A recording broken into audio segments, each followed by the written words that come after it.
There comes a moment when you look at the world and feel the weight of betrayal pressing on your soul.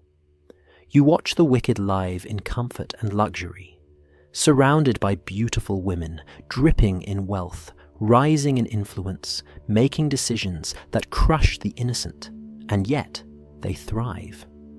Meanwhile, the righteous struggle.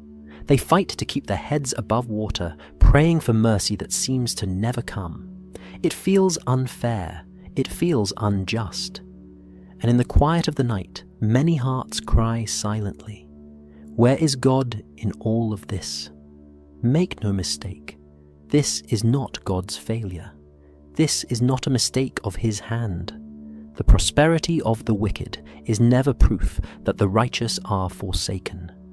Psalm 37:18 reminds us, "The Lord knows the days of the blameless, and their inheritance will endure forever." Notice carefully, it says forever, not always in this lifetime. Satan knows this. He knows how to tempt the heart through comparison. He leans in close in the darkness and whispers, "See, God doesn't care about you. Look at the wicked. They prosper while you struggle. You pray, yet they feast. You fast, yet they live in abundance." And in that whisper, many falter. Many lose faith. Many stumble into despair. Or worse, compromise their God-given calling. But Scripture reveals a secret hidden from the eyes of men. The prosperity of evil is often temporary, a fleeting shadow in the light of eternity. It is a test, a refining fire for those who remain faithful. Consider Joseph, sold by his own brothers, cast into slavery, forgotten in prison, yet God's plan never failed. Or David, hunted by Saul, betrayed by friends, mocked by kings, yet his destiny could not be stopped. The world may see triumph in the hands of the wicked, but God sees the end from the beginning.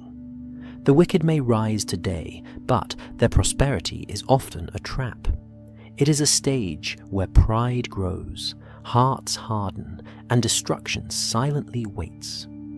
Proverbs 24:19-20 warns, "Do not fret because of evildoers, nor be envious of the wicked.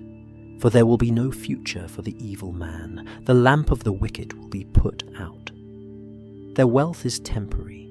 Their influence is fragile. Their joy is shallow. Meanwhile, the righteous endure. Every struggle, every moment of waiting, every silent prayer strengthens a man or woman who will stand unshakable in the fullness of God's timing. These trials are not punishment. They are preparation. They are shaping your character, your faith, your destiny.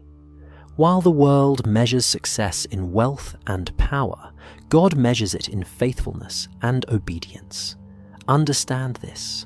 The righteous may stumble in life, but they will not fail in purpose. The wicked may seem to prosper, but their path leads to ruin. Psalm 73 shows us the moment Asaph almost lost hope, looking at the wicked and envying their ease. But in the sanctuary of God, he understood their end, and his eyes were opened. So do not despair, do not compare. The prosperity of evil is temporary.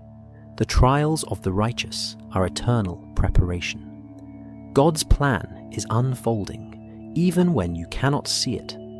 The world may cheer the wicked today, but in the fullness of time, the righteous will rise, and their inheritance will endure forever.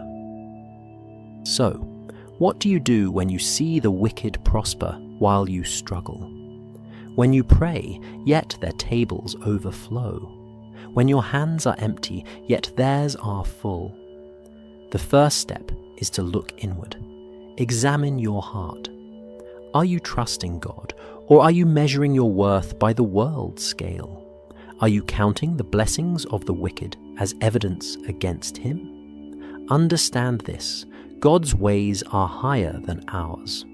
What seems like delay may be protection. What seems like scarcity may be preparation. Every season of struggle, every unanswered prayer, Every moment of waiting is God's hand at work, refining, shaping, and preparing you for the inheritance that is eternal. Second, focus on faithfulness over results. Joseph could have given up after years of slavery and prison. David could have surrendered to despair under Saul's relentless pursuit. Yet both remained faithful in the unseen, in the small acts of obedience, in the quiet moments no one noticed. God honors faithfulness, often in ways that the world cannot measure or understand.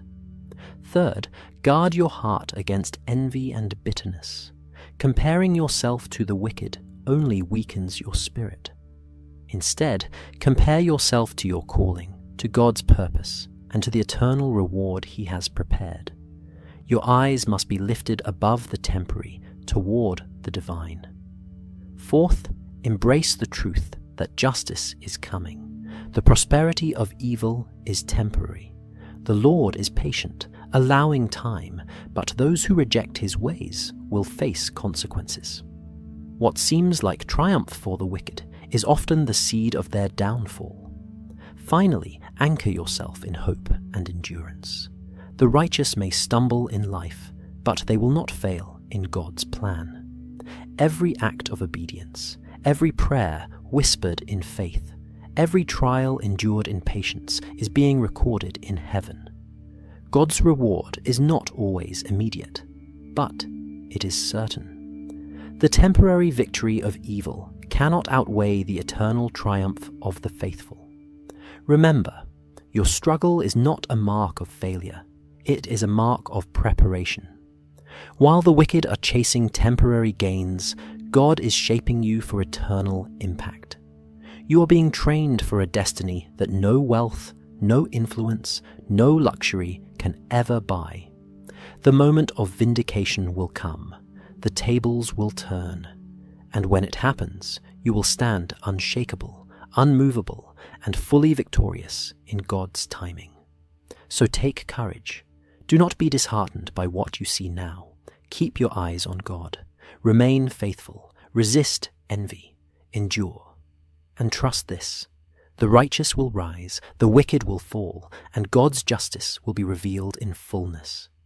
Your inheritance endures forever, beyond the wealth of men, beyond the fleeting triumphs of the world, and into eternity.